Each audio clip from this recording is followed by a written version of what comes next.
How fitting it is that we conclude the month of May 2025, with the conclusion of the Eastern Conference Finals, Eastern Conference Championship round.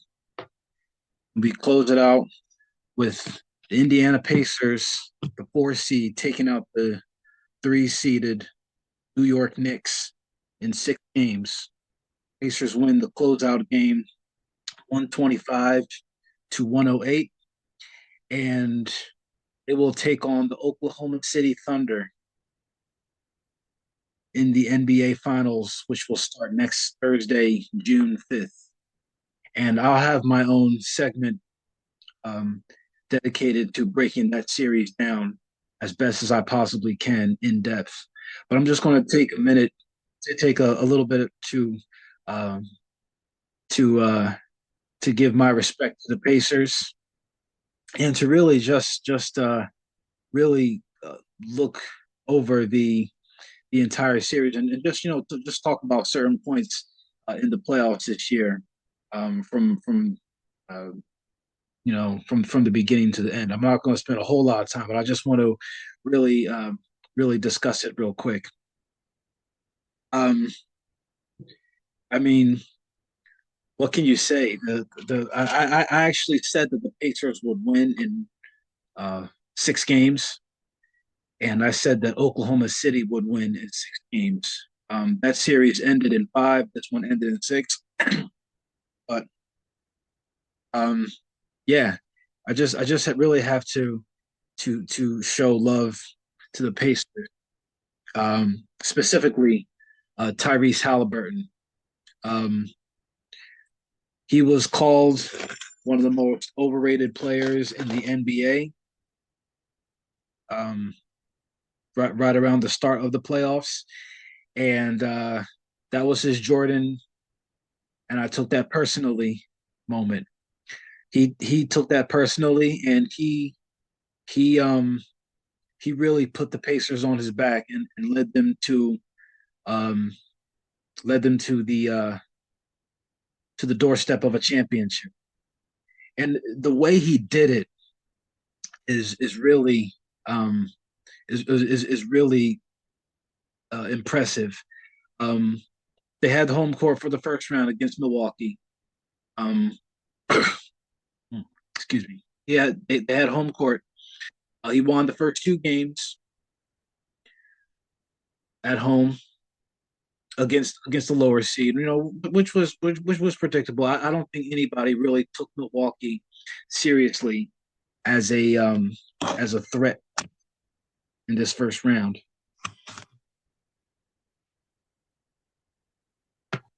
With no healthy Damian Lillard, with Giannis, who's really playing by himself, really almost like a skeleton crew. I don't think anybody really thought that Milwaukee was a huge threat. So they finished him off fairly quickly in games. Um, but then you know they go on the road. Um, Hold on, excuse me, 1 second.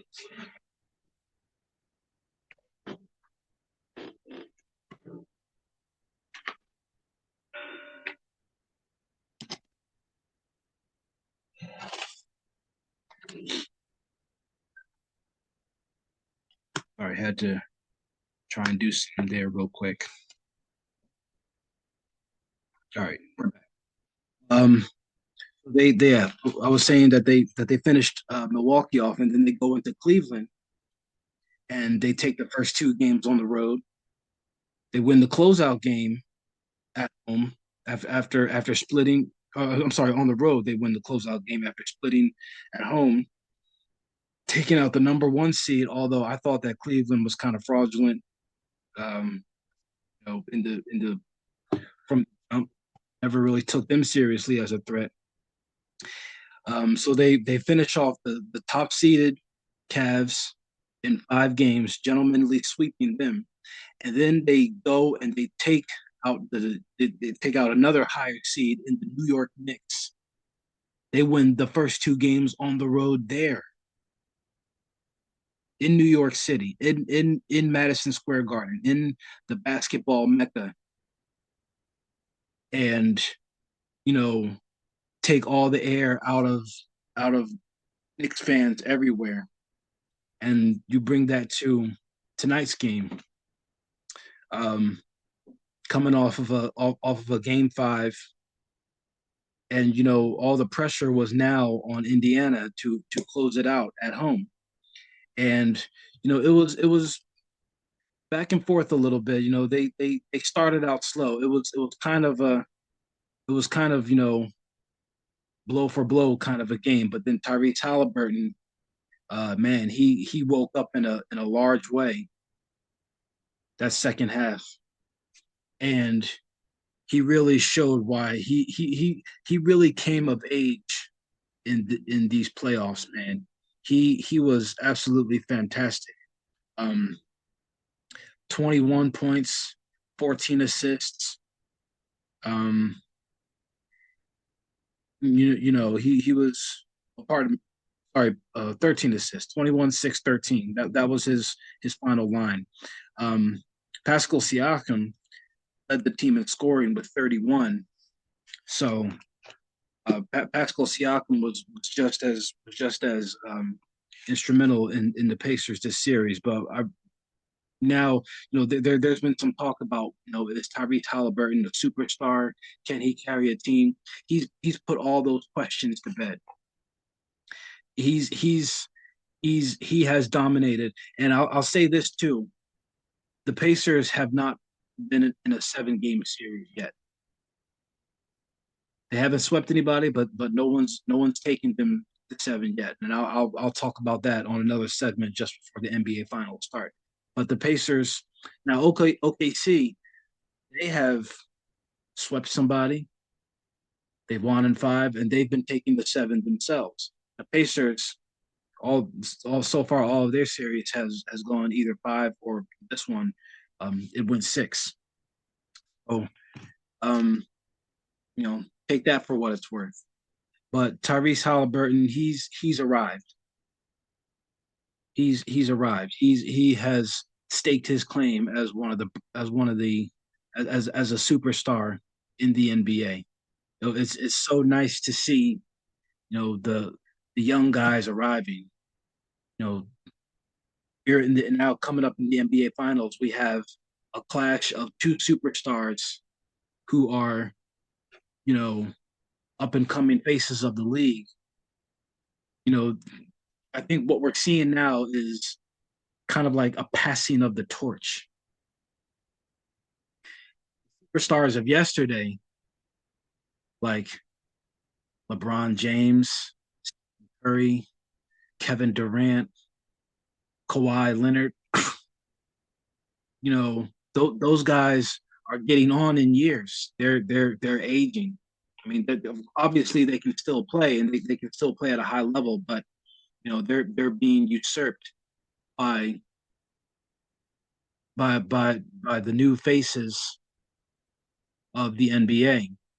Guys like a Shea Gilgeous-Alexander, Tyrese Halliburton, you know, Anthony Edwards. Um, the kids have arrived. I mean, I'm not even sure if I can call them kids anymore because they are fully blooming as as we speak in real time. We're seeing it in real time, and it's great to see.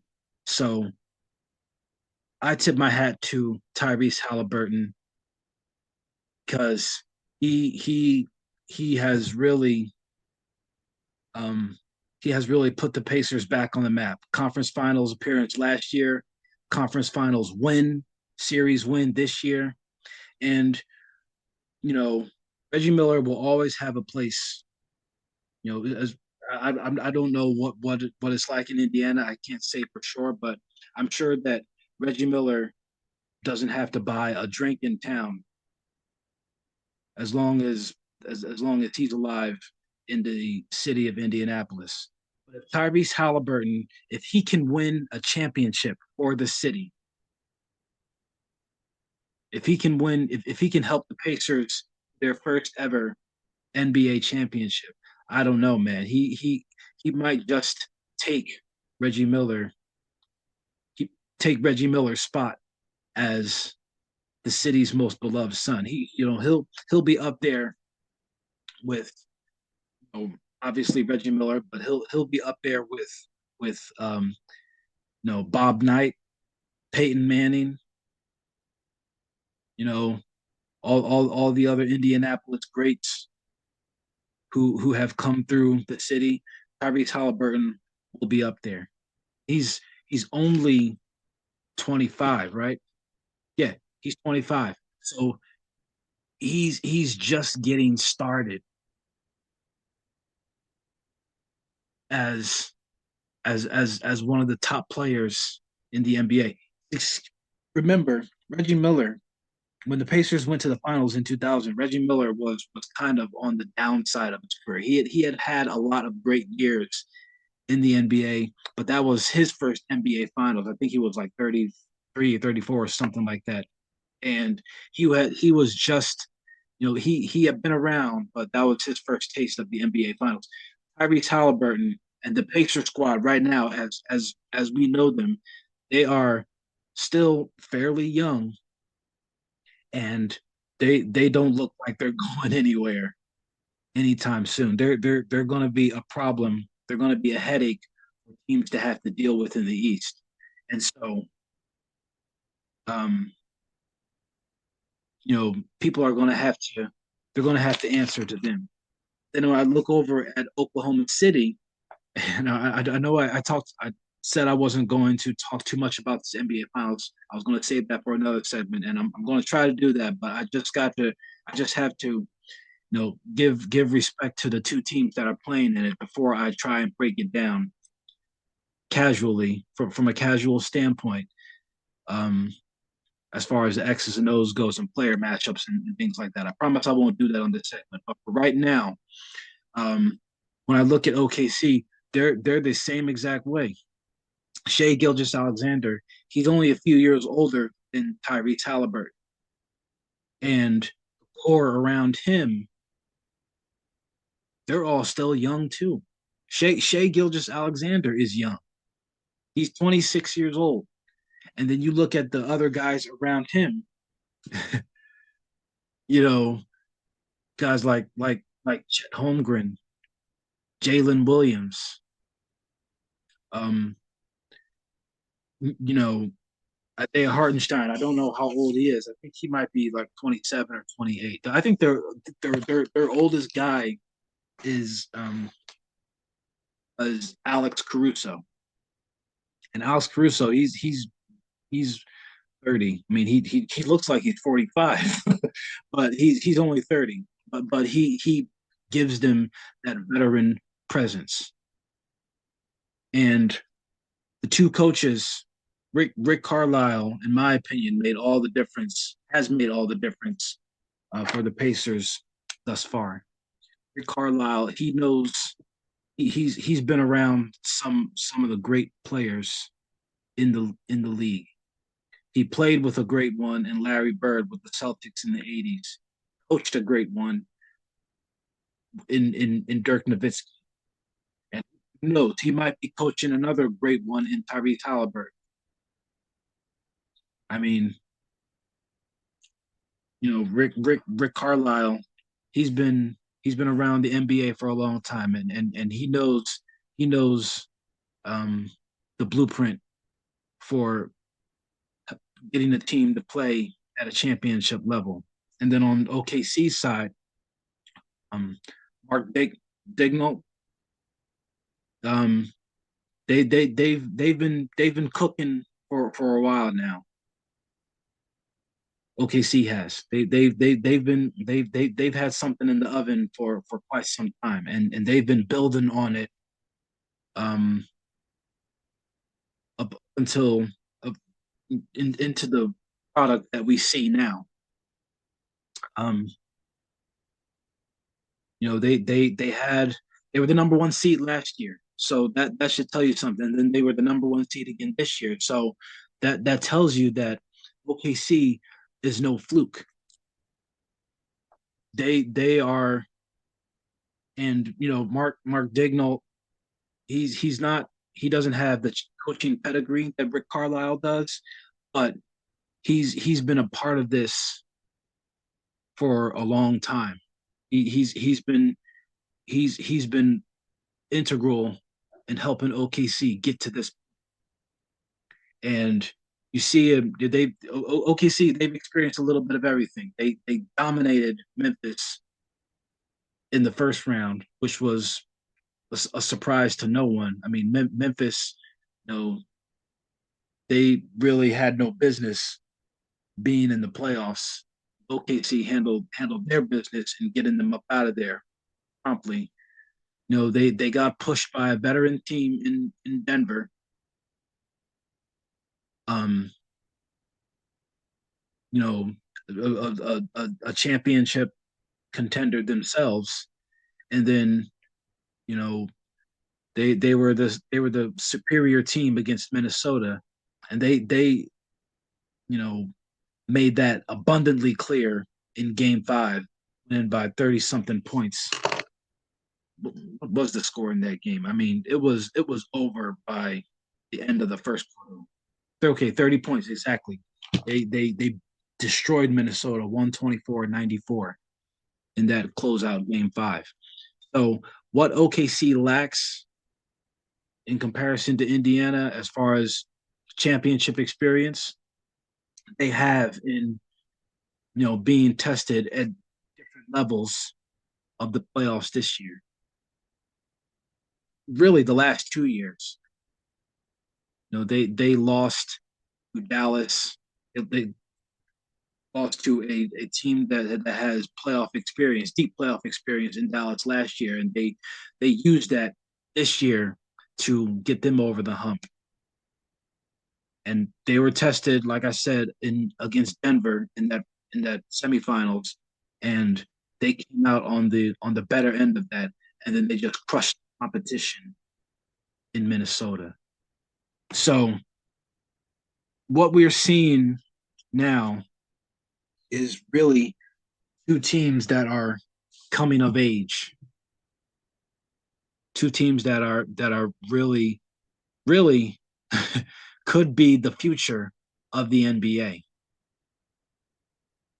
Every period in the NBA has its time when it's time to turn it over. You think about the '80s, where it was dominated by Magic Johnson and Larry Bird.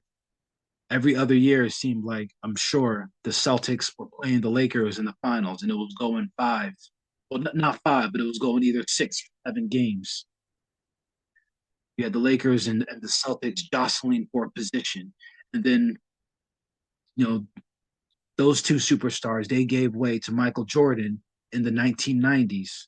Michael Jordan three-peating twice, championships in the 1990s. And then you had Michael Jordan at the end of the 90s giving way to Shaq and Kobe, you know, during their Laker years. And Tim Duncan, David Robinson, Spurs. So you have those two, you have the Lakers and the Spurs, struggling with each other for a large part of the decade in NBA NBA dominance. You have the Lakers and the Spurs, an underrated NBA rivalry going back and forth with each other. The two teams fighting hard fought series in the West. The semifinals, the conference finals. Who's going to who's going to represent the West? Because whoever won out of the two of them, it was likely that whoever won out of between the Lakers and the Spurs was going to win the NBA Finals. I mean, that's just how it was. That those series were basically the NBA Finals in a half, and the NBA Finals light, if you will. And then you had that era give way to LeBron James in the 2010s, and who was shortly followed up by Steph Curry. And then you had the two of them jostling for um, NBA supremacy. You had the pushing and shoving between the Cavs and the Warriors in the decades, joined by Kevin Durant. And then, and now you have a new era of players um, who are now struggling for NBA dominance. You had a couple of teams, win. You had the you had a you had the Bucks, and you had the Nuggets, and you had the Celtics, and things like that. But these two teams in particular, Oklahoma City and Indiana, they are two young teams, and they're only going to get better. They well, at least Oklahoma City does. They have draft picks to add to the youth movement that's going on in Oklahoma City. And the Pacers, they they they have their youth as well. But they also have some strong veteran leadership.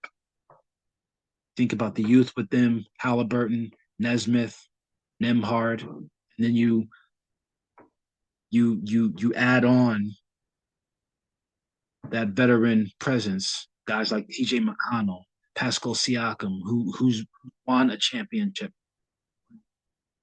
Thomas Bryant, who's won a championship, Rick Carlisle, who has been around in Hall of Fame players, who might even be a Hall of Fame coach himself at this point, because he's been around. He knows how to get the job done. So it's just really great to see um, you know, the landscape of the NBA kind of, changing colors a little bit. It's great to see. I love it. I love to see um change. I mean, obviously it means that the older generation, I don't want to say that they'll be phased out, but you can kind of see that,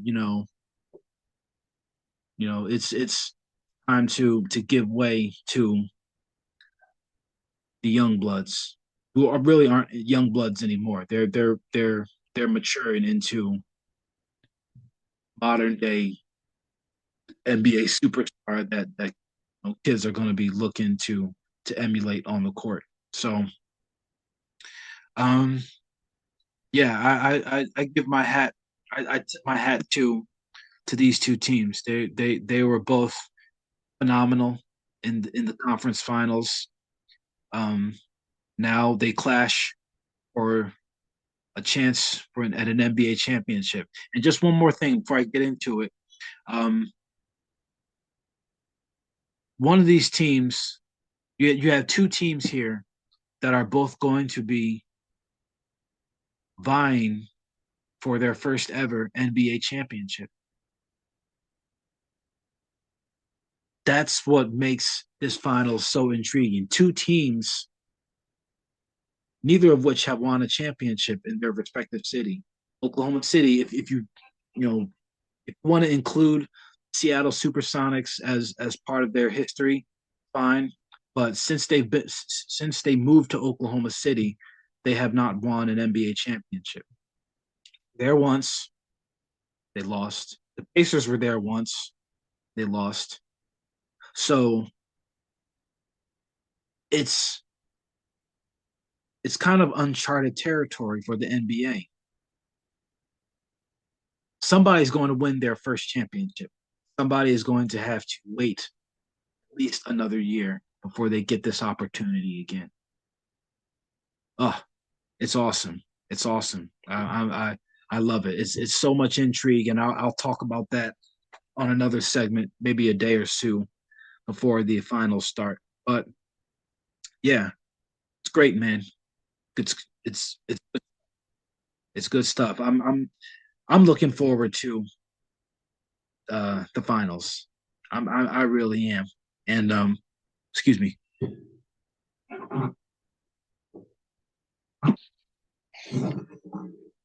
Sorry, I let out a little sneeze there. Um, it's going to be really intriguing. And once as we get closer to it, I'll have more thoughts. I'll give my opinions about it, player matchups, and who's who matches up well and who has the advantage, or what each team needs to do to win. Who knows? I might even in, instead of waiting until the series is over, I might break down my thoughts after each individual game until the series is over. So we'll see. But great stuff. Pacers Thunder in the NBA Finals, 4 seed against the 1 seed. I know that everyone's is going to have a ball breaking this one down. Um, so it's going to be a good one. I can't wait. I can't wait. I can't wait for this series to start. More breakdown coming up on a later segment. Um, and we'll see who's going to come out on top as the NBA champion of 2025. It's going to be a good show. Looking forward to it.